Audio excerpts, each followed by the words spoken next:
তাহলে কতটুকু হয়েছিল আপনার? Graphic design 10 number. কয় নম্বর? এই অ্যালাইনের কাজ, টাইপনের পাথ, ওই যে হুম। Area type.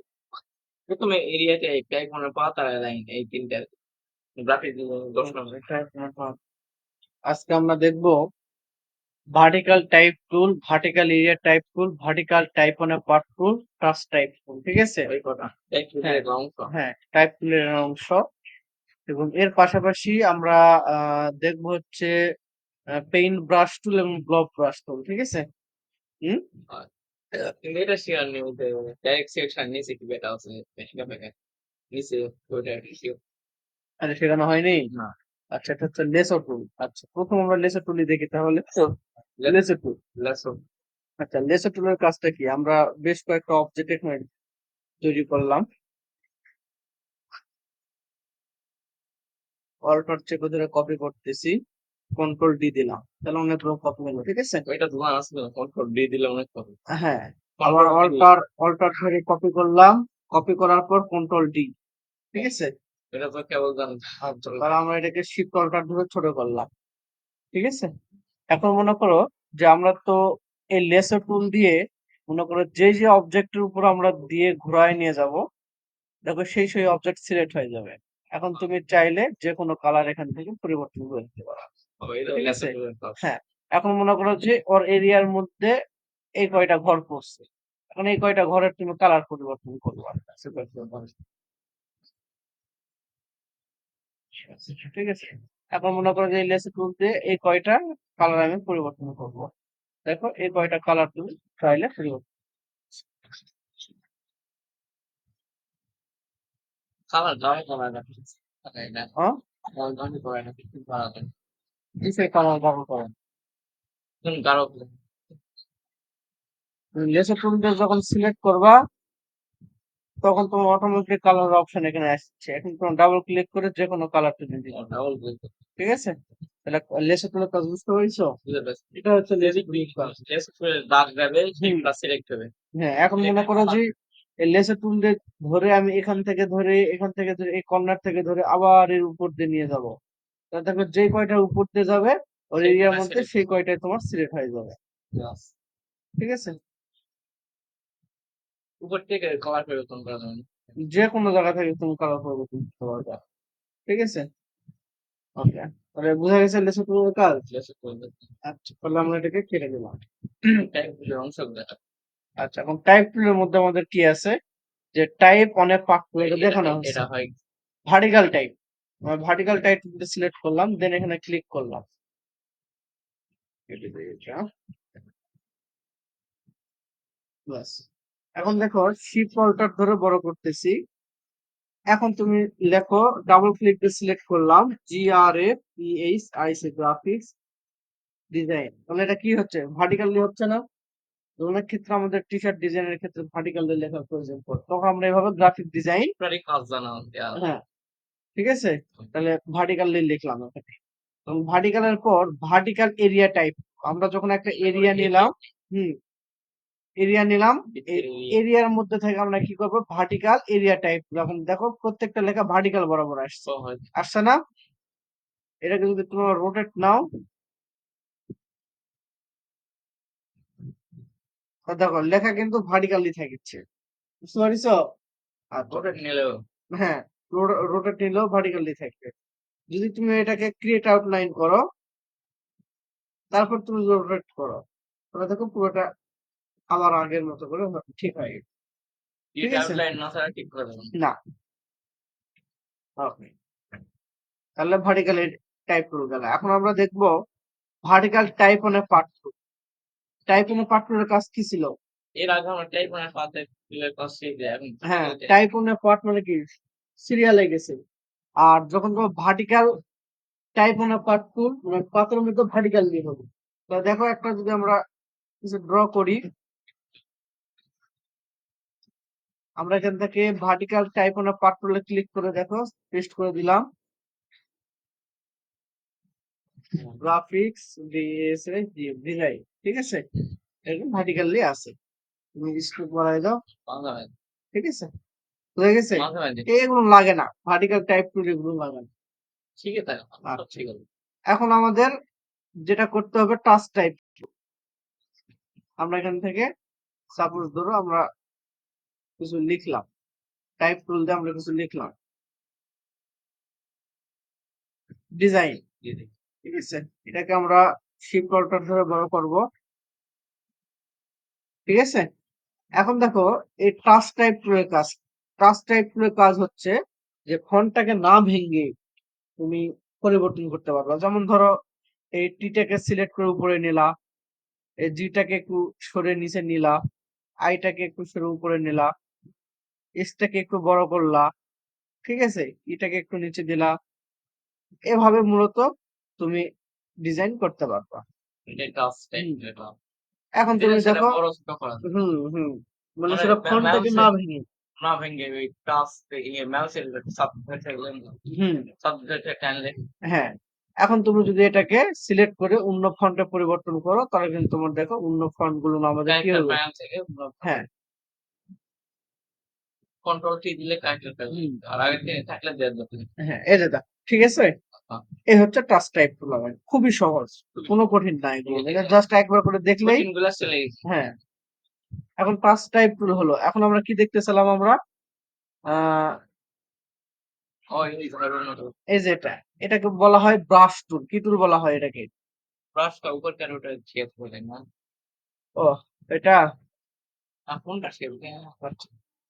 ব্রাশ টুলি আচ্ছা, টাচ টাইপ টুল হলো। এখন আমরা দেখবো হচ্ছে যে লাইন সেগমেন্ট। কি দেখবো? Line segment. Line segment. Line সেগমেন্টের কাজ কি? দেখো এখানে ক্লিক করে শিফট চেপে ধরলে একটা লাইন হচ্ছে, তাই না? এটাকে আমরা স্ট্রোক দিয়ে বৃদ্ধি করে নিলাম, ঠিক আছে? এটাকে আমরা চাইলে একটু ছোট করতে পারি, নিচের দিকে নিতে পারি, নেওয়ার পর কন্ট্রোল ডি দিতে পারি। তাহলে কন্ট্রোল ডি দিলে দেখো সমানভাবে চলে আসলো, তাই না? আচ্ছা, ওকে, এটাকে আমরা অ্যালাইন করে নিচ্ছি। বাস। এখন আমরা এটাকে কন্ট্রোল জি দিয়ে গ্রুপ করলাম। কি করলাম? গ্রুপ করলাম। কন্ট্রোল সি দিয়ে কপি, কন্ট্রোল এফ, ইয়ে ওটার উপরে পেস্ট হলো। পেস্টের উপর। হ্যাঁ, দেন আমরা এটাকে শিফট চেপে ধরে রোটেট করলাম, ঠিক আছে? তাহলে দেখো সমানভাবে রোটেট হয়েছে। এখন এগুলোকে সিলেক্ট করে আমরা যদি একটু কমায় দেই, তো দেখো একটা সুন্দর কিন্তু ঘরগুলো সৃষ্টি হয়ে গেল, তাই না? এছাড়াও আমরা কি করতে পারি? একটা বৃত্ত নিলাম, ঠিক, আমরা স্ট্রোক থেকে ঠেলে নিলাম। এখন এই যে যে লাইন সেগমেন্ট আছে এটা দিয়ে আমরা শিফট চেপে ধরে একটা লাইন নিলাম, ঠিক আছে? এবং উপর থেকে একটা শিফট চেপে ধরে একটা লাইন নিলাম, ঠিক আছে? এবং এই দুইটা লাইনকে সিলেক্ট, তুলে থাকলে শিফট ধরলে লাইন এই যে এটা ওইটা থাকলে এবং এটাকে সিলেক্ট করে এই একটা লাইন, এই একটা লাইন সিলেক্ট করে স্টপ বানায় দিলাম, ঠিক আছে? কালারটাকে একটা রেড কালার দেই, বাস। এখন এই দুইটাকে সিলেক্ট করে আমরা অ্যালাইন করে নিলাম হরিজন্টাল, ভার্টিক্যাল, ঠিক আছে? আর্টিকেল লিখতে মধ্যে হ্যাঁ। এখন যদি আমরা চাই এই স্ট্রোক গুলোকে আমাদেরকে কি করতে হবে? এক্সপান্ড করতে হবে। তাহলে অবজেক্ট থেকে এক্সপান্ড, ওকে, এক্সপান্ড করলে এটা কি স্ট্রোক থেকে ফিলে চলে গেল, ঠিক আছে? এখন আমরা এটাকে সব কয়টাকে সিলেক্ট করে আমরা কি করতে পারি? পাথ ফাইন্ডার থেকে মাইনাস করতে পারি অথবা ডিভাইডেড করতে পারি। ডিভাইডেড করলে আনগ্রুপ, তাহলে দেখো ব্যাক স্পেস দিয়ে কেটে দিলাম, এটা বিশেষ কথা কারণ ঠিক আছে? তুমি এখন চাইলে এটার একটা কালার পরিবর্তন করতে পারো, এটা একটা কালার পরিবর্তন করে দিতে পারো,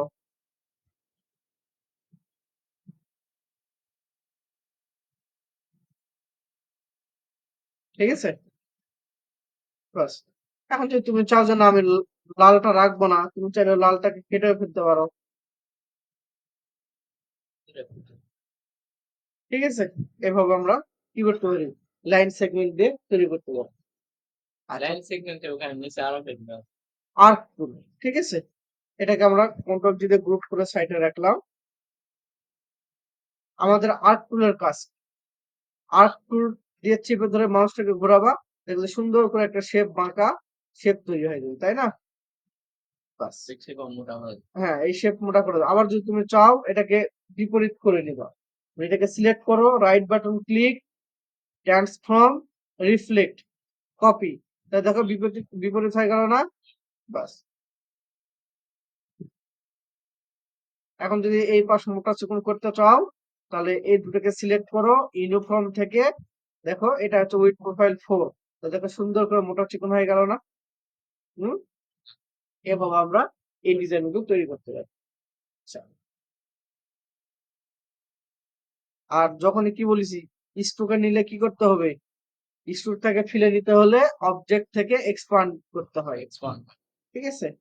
ওকে, এটাকে আমরা শিফট কলটা ছোট করলাম। এখন যদি একটা বড় আয়তক্ষেত্র বৃত্ত তৈরি করি, তাহলে নিচের অবজেক্ট উপরে নিতে হলে কি করতে হয়? Right button click, send to back, arrange, send to back. ঠিক আছে? সেন্ড টু ব্যাকগ্রাউন্ড ওগুলা কি? ওগুলো আলাদা। আচ্ছা, এটাকে আমরা অ্যালাইন করে নেই আগে। গ্রুপ করে নেই, কন্ট্রোল জি দিয়ে গ্রুপ, হুম। এটাকে আমরা অ্যালাইন আমি করব। গ্রুপের আগের অক্ষর জি তে কন্ট্রোল জি দিলে তারপর এটাকে একটু বৃদ্ধি করে নিলাম। ঠিক আছে? নেওয়ার পর এটাকে আমরা ডিভাইডেড করে দিয়ে আনগ্রুপ করে দিলাম। দেন আমরা এখান থেকে লালটা কেটে দিলাম। ঠিক আছে? এখন তুমি চাইলে এখান থেকে একটা সুন্দর এটা কি করতে পারো? কালার দিতে পারো। দেখো সুন্দর একটা ডিজাইন হয়ে গেল কিন্তু, হলো না? এখন এটা এটা তো ফিলে ফিলে হলো স্টোকে। ফিলেই হলো, এটা স্টুকে নিব, ফিলে নিব। এটাকে সুন্দর করে চিকন থেকে মোটা। আমার ঠিক এগুলো আছে? এর আগে তো স্টোকে স্টুকে থেকে ফিলে নিলাম কিভাবে? অবজেক্ট থেকে এক্সপান্ড করলাম না? এক্সপান্ড করা যাবে বা ওই উপর থেকে পাল্টানো যাবে। পাল্টায় তো লাভ নাই। এখন দেখো, তুমি মনে করো এটাকে কপি করলাম, কন্ট্রোল জেড পেলাম।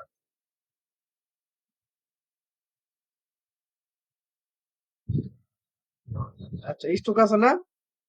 এটা পেস্ট করে দেই। আচ্ছা, এটা এখানে রাখলাম। এখন মনে করো স্টুক আছে, আমি ফিলে করব না। এটাকে যদি ফিলে করি, দেখো স্টুক থেকে সরাসরি ফিলে যদি করি তাহলে দেখো এরকম আসবে। কন্ট্রোল জেড দিলাম। এখন মনে করো একটা বৃত্ত নিলাম, ফিলে নিলাম, অ্যারেঞ্জ, সেন্ড টু ব্যাক। ঠিক আছে? কালার একটু পরিবর্তন করি। একই কালার থাকলে পেয়ে যাবেন। হুম, এখন দেখো একই জিনিস, এটা গ্রুপ করে নিই, কন্ট্রোল যদি গ্রুপ অ্যালাইন, হরিজন্টাল, ভার্টিক্যাল। ঠিক আছে? ওকে, এটা আরেকটু ছোট করে নেই। ওকে, এখন যদি তুমি মনে করো স্টুক থেকে ফিলে করলা না, মানে এক্সপান্ড করলা না, তাহলে কি সমস্যা হবে?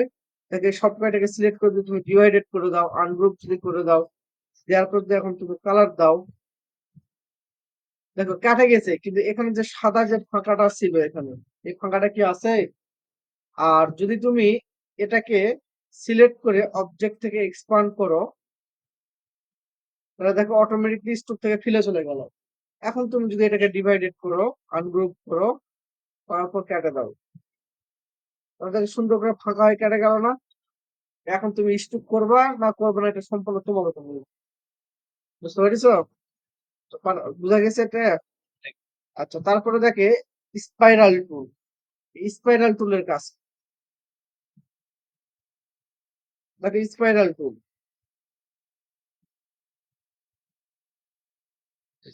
এই যে এটা স্পাইরাল টুল। লাইন লাইন সেগমেন্টের মধ্যে আছে কি? স্পাইরাল। এখন স্পাইরাল টুল মানে কি? ঘূর্ণয়মান। এখন দেখো ক্লিক দিয়ে নিয়ে আসলে অটোমেটিকলি স্পাইরাল হয়ে গেল, তাই না? এখন তুমি স্ট্রোক বাড়ায় দাও, এই যে কালার পরিবর্তন করো। ঠিক আছে? এখন স্ট্রোক থাকা অবস্থায় তুমি বিভিন্ন কিছু করতে পারবা। সিলেক্ট করলাম, ইউনিফর্ম থেকে যদি মোটা চিকন করি, তাহলে দেখো সুন্দর করে মোটা থেকে চিকন হয়ে গেল। তুমি চাইলে এটাকে সিলেক্ট করে স্ট্রোক থেকে রাউন্ড করে দাও। রাউন্ড করে দিলে দেখো কর্নারটা রাউন্ড হয়ে যাবে। এই যে দেখো কর্নারটা রাউন্ড হয়ে গেল সুন্দর করে। এখন তুমি যত স্ট্রোক বাড়াবা তত দেখো মোটার থেকে চিকন হয়ে যাবে। না বুঝতে পারলাম তো। হুম, দেখো সুন্দর করে মোটার থেকে চিকন হয়ে গেছে না? এখন এটা কি স্ট্রোকে আছে না? এখন তুমি চাইলে এটাকে সিলেক্ট করে অবজেক্ট থেকে এক্সপান্ড করে নাও। ওকে, তাহলে এখন কি স্ট্রোকে আছে? এখন কাতে আছে, ফিলে চলে গেছে। বুঝতে পারছো? তাই এক্সপান্ড থেকে স্টোক সেন্টিনেল হুম। তারপরে দেখো রেক্টেঙ্গুলার গ্রিড টুল, যেটা আমরা এর আগে তৈরি করলাম। আর কোনো হ্যাঁ, দেখো এইভাবে অটোমেটিক্যালি কিন্তু গ্রিড চলে আসছে, তাই না? ক্লিপ আছে। অটোমেটিক গ্রিড চলে আসলো। কিন্তু এখন বিষয়টা হচ্ছে আমি অপশন করে নেবো। আমার প্রয়োজন 10টা আর 20টা। ঠিক আছে? এখন আমি এখান থেকে গ্রিড টুলটা সিলেক্ট করলাম। করার পর অল্টার চেপে ধরে এখানে ক্লিক দিলাম। ঠিক আছে? ক্লিক দেওয়ার সঙ্গে সঙ্গে দেখো একটা অপশন আসলো। কতগুলো নিবা? নাম্বার। হরিজন্টাল বরাবর আমি মনে করো 10টা নিব। আর ভার্টিক্যাল বরাবর আমি মনে করো 5টা নিব। নেওয়ার পর ওকে করবো। তাহলে দেখে যে ও এগুলো আবার নাম্বার দেওয়া লাগে। 1, 2, 3, 4 কত করে 10টা হবে। কিন্তু আমি এর আগেরটার মতনই টান দিলে আঁকা যায় না, না তুমি বুঝুন? দুভাবেই করবা। করতে পারবো। এটাও করতে পারবো, ওটাও করতে পারবো। বুঝতে পারছো? তো নাম্বার দিলে তারপর পোলার গ্রিড টুল। পোলার গ্রিড টুলের কাজ কি? দেখো পোলার গ্রিড টুলে যখন আমরা ক্লিক করব তখন দেখো শিফট অল্টার ধরলে সমানভাবে একটা কি রেক্টু পোলার গ্রিড টুল আমাদের তৈরি হয়ে যাচ্ছে। গোল হ্যাঁ, গুলো একটা গ্রিড তৈরি হয়ে যাচ্ছে। এখন তুমি যদি চাও এই গ্রিডটাকে স্ট্রোক বাড়াতে পারবা, স্ট্রোক কমাতে পারবা। সিগন্যাল। ঠিক আছে? আচ্ছা, এই হলো আজকে মোটামুটি এই টুলস গুলো। অনেকগুলো হয়ে গেছে তো কার কার মনে কিছু মিসিং আছে। ঠিক আছে? এটা করা যাবে এগুলো? আর অল্প কয়েকটা হলো তোমার টুলস এর কাজ শেষ। ঠিক আছে? এই কয়টা হয়ে গেলে প্রজেক্টে নিয়ে যেতে হবে। অবশ্যই ল্যাপটপ লাগবে কিন্তু। প্রজেক্টের লাইক সেরকম number. Project T-shirt design, logo design,